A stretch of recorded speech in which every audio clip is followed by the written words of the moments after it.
வணக்கம், வாழ்க வளமுடன். ரொம்ப நாளாச்சு ஓசோவின் பதிவுகளை பதிவேற்றம் செய்து. சரி, இப்போ ஓசோ அவர்களின் ஒரு பதிவு சைவ உணவு பற்றி ஓசோ என்ன சொல்லியிருக்கிறாருன்னு இப்போ பார்க்கலாம். அவரோட ரைட்டப் அப்படியே படிக்கிறேன். மனிதன் பாதை மாறிவிட்டான். மனிதனைப் போல எந்த மிருகமும் உண்பதில்லை. ஒவ்வொரு விலங்குகளுக்கும் தேர்ந்தெடுக்கப்பட்ட உணவு. தோட்டத்தில் எறும்புகளை கொண்டு வந்து விட்டால் அவை குறிப்பிட்ட புல்லை மட்டுமே சாப்பிடும். எல்லாவற்றையும் எதையும் தின்று கொண்டே போக மாட்டார்கள்.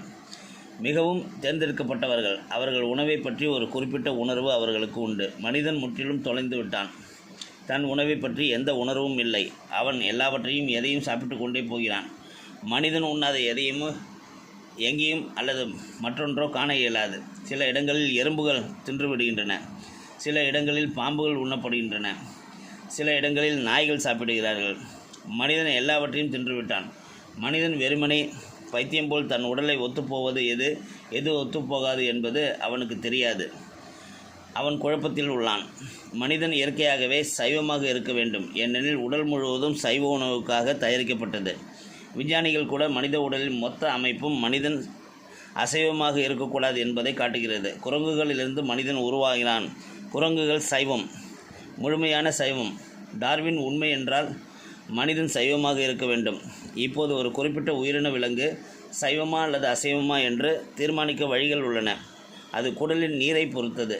அசைவ விலங்குகளுக்கு மிகவும் சிறிய குடல் உள்ளது. புலிகள், சிங்கங்கள் இவை மிக சிறிய குடல் கொண்டவை. ஏனெனில் இறைச்சி ஏற்கனவே செரிமான உணவு. இதை ஜீரணிக்க நீண்ட குடல் தேவையில்லை. செரிமானம் செய்யும் வேலையை விலங்கு செய்துள்ளது. இப்போது நீங்கள் விலங்குகளின் மாமிசத்தை சாப்பிடுகிறீர்கள். இது ஏற்கனவே செரிமானம் ஆகிவிட்டது. நீண்ட குடல் தேவையில்லை. மனிதனுக்கு மிக நீளமான குடல் உண்டு. அதாவது மனிதன் சைவம். நீண்ட செரிமானம் தேவை. தூக்கி எறிய வேண்டிய அதிக வெளிப்பாடு இருக்கும்.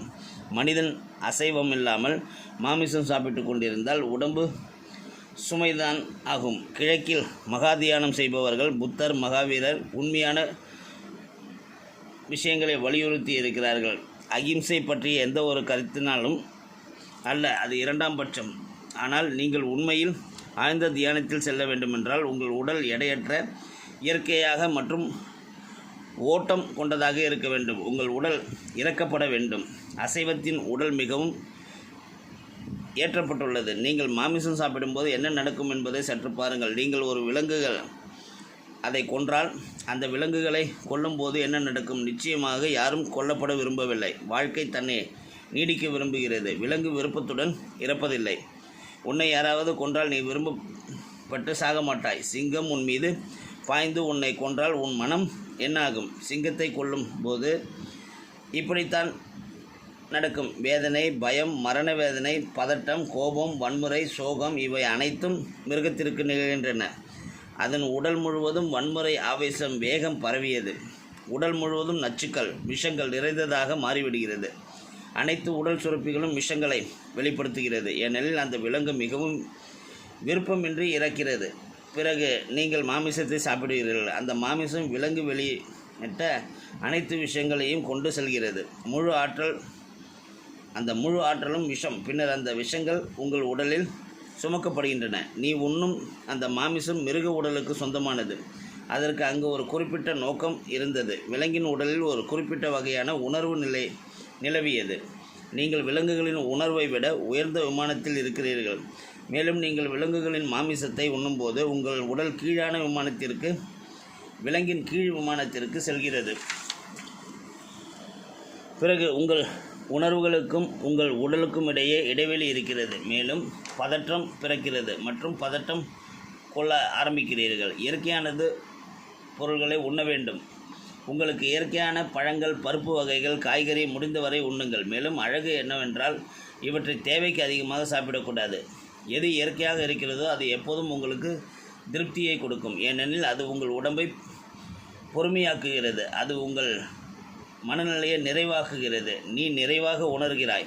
சில விஷயங்கள் அற்றதாக இருந்தால் அது ஒருபோதும் நிறைய உணர்வை தருவதில்லை.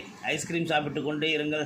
நீங்கள் சோதித்ததாக ஒருபோதும் உணர முடியாது. உண்மையில் நீங்கள் எவ்வளவு சாப்பிடுகிறீர்களோ அவ்வளவுக்கு அதிக கட்டணம் செலுத்துகிறீர்கள். சாப்பிடுவது பிடிக்கும், அது உணர்வு அல்ல. உங்கள் மனம் தந்திரமாக உள்ளது.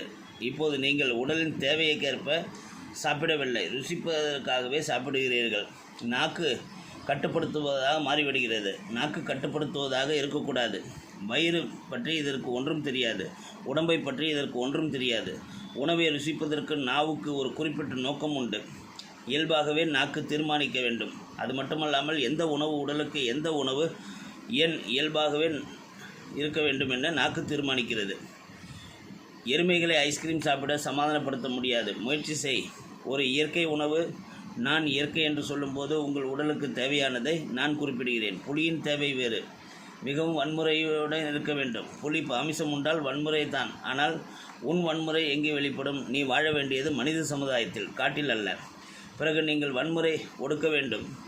பிறகு ஒரு மோசமான வட்டம் தொடங்குகிறது. நீங்கள் வன்முறையை ஒடுக்கும் போது என்ன நடக்கும்? நீங்கள் கோபமாக வன்முறையை உணரும் போது ஒரு குறிப்பிட்ட விஷசக்தி வெளிப்படுகிறது. ஏனெனில் அந்த விஷம் நீங்கள் உண்மையில் வன்முறையில் இருந்து யாரையாவது கொல்லக்கூடிய சூழ்நிலையை உருவாக்குகிறது.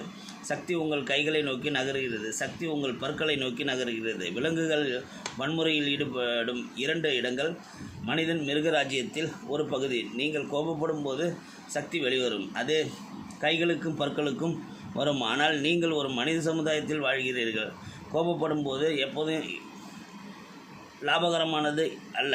நீங்கள் நாகரிக உலகில் வாழ்கிறீர்கள். மேலும் நீங்கள் மிருகங்களைப் போல நடந்து கொள்ள முடியாது. விலங்கு போல நடந்தால் அதற்கு நிறைய பணம் கொடுக்க வேண்டும். அந்த அளவு கொடுக்க தயாராக இல்லை. பிறகு நீ என்ன செய்வாய்? கோபத்தின் கையில் அடக்குகிறாய். கோபத்தை பல்லில் அடக்குகிறாய். பொய்யாக சிரிக்கிறாய். கோபத்தை பற்களில் குவிக்கிறாய். நான் ஒரு இயற்கையான ஒரு உணர்வுடன் மக்களை காண அரிதாக வந்திருக்கிறேன். இயற்கையாக தடைப்பட்டதல்ல, விரைப்பு. ஏனெனில் அதிக கோபம் உள்ளது. ஒருவரின் காயத்தை அழுத்தினாலே கோபம் தெரிந்துவிடும். கைகளை அசிங்கமாகின்றன. அவர்கள் கருணையை இழப்பார்கள். வளைந்து கொடுக்கும் தன்மையை இழப்பார்கள். ஏனெனில் அதிக கோபம் அங்கு அடைக்கப்படுகிறது. கைகளை ஆழமாக தொட்டால், கைகளால் மசாஜ் செய்தால் கோபப்பட ஆரம்பிக்கிறது என்பது ஆழமாக மசாஜ் செய்தவர்களுக்கு தெரிய வருகிறது. எந்த காரணமும் இல்லை. குவிந்த கோபத்தை அவர்கள் சுமந்து வருகிறார்கள். அப்போது விஞ்ஞானிகள் கூட இதை ஒப்புக்கொள்கிறார்கள். நீங்கள் ஒரு விலங்குகளை கொல்லும்போது பயத்தின் காரணமாக அவன் அனைத்து வகையான விஷயங்களையும் வெளியிடுகிறான் என்று. இறப்பு என்பது மிருகம் உயிர் வாழ விருப்பப்படும் ஒரு உயிரினமாக இருக்கிறது. அனைத்து வகையான விஷங்களும் வெளியிடப்படுகின்றன. நீங்கள் பயத்தில் இருக்கும்போது உடலில் உள்ள விஷயங்களை வெளிப்படுத்துகிறீர்கள். அந்த விஷயங்கள் உதவிகரமானவ.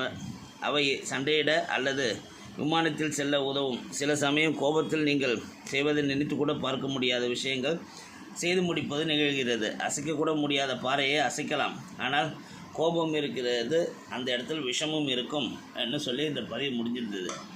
இதில் இந்த பதிவை கேட்கும்போது உங்களுக்கு பெரிய குழப்பமும் இருக்கும். என்னடா சொல்ல வராங்கங்கிற மாதிரி. நம்ம விலங்குகளை சாப்பிடும்போது, அதாவது அசைவம் சாப்பிடும்போது, அந்த விலங்குகள் இறக்கும் மனநிலையில், அந்த இறக்கும் தருவாயில் அதுக்கு என்ன மனநிலை இருக்குமோ அந்த உணவை சாப்பிடும்போது, அதாவது அந்த விலங்குகளின் உணவுகளை சாப்பிடும்போது நாமும் அதுவாக மாறுகிறோம். அதனால் நம்ம மனநிலை பாதிக்கப்படுங்கிறது தான் இதோட சாராம்சம். எங்கள் அப்பா சொல்லுவார், அந்த காலகட்டங்களில் நிறைய இயற்கை பேரிழவுகள் நடந்துகிட்டு இருக்கும்போது டிவியில் அதை பார்க்கும்போது அப்படியே கேஷுவலாக சொல்லுவார், எந்த ஊர்லெலாம் அசைவம் அதிகமாக சாப்பிடப்படுகிறதோ அங்கே இருக்கிற மக்களோட மனநிலை மாற்றம் நடக்கிறதுனால, அங்கே பிரபஞ்ச ஆற்றலில் மாறுதல் நடக்கிறதுனால இயற்கை பேரிழவுகள் சந்திக்கும் சண்டைகள் நடந்து கொண்டிருக்கும் நாடுகளெல்லாம் எடுத்துப்பார். அங்கெல்லாம் மாமிச உணவுங்கிறது, அசைவ உணவுங்கிறது அதிகமாக உணவுப் பொருளாக சாப்பிடப்படும் இடங்களாக இருக்கும் என்று சொல்லுவார். இதுதாங்க இது மொத்த சாராம்சம். இதை ஓஷோ சொன்ன ஒரு இங்கிலீஷ் ரைட்டப்போ யாரோ தமிழில் இவ்வளோ கஷ்டப்பட்டு டிரான்ஸ்லேட் பண்ணியிருக்காங்க. இல்லை கூகுள் டிரான்ஸ்லேஷன்னு தெரியல. ஆனால் சாராம்சம் இதுதான். வாழ்க வளமுடன்.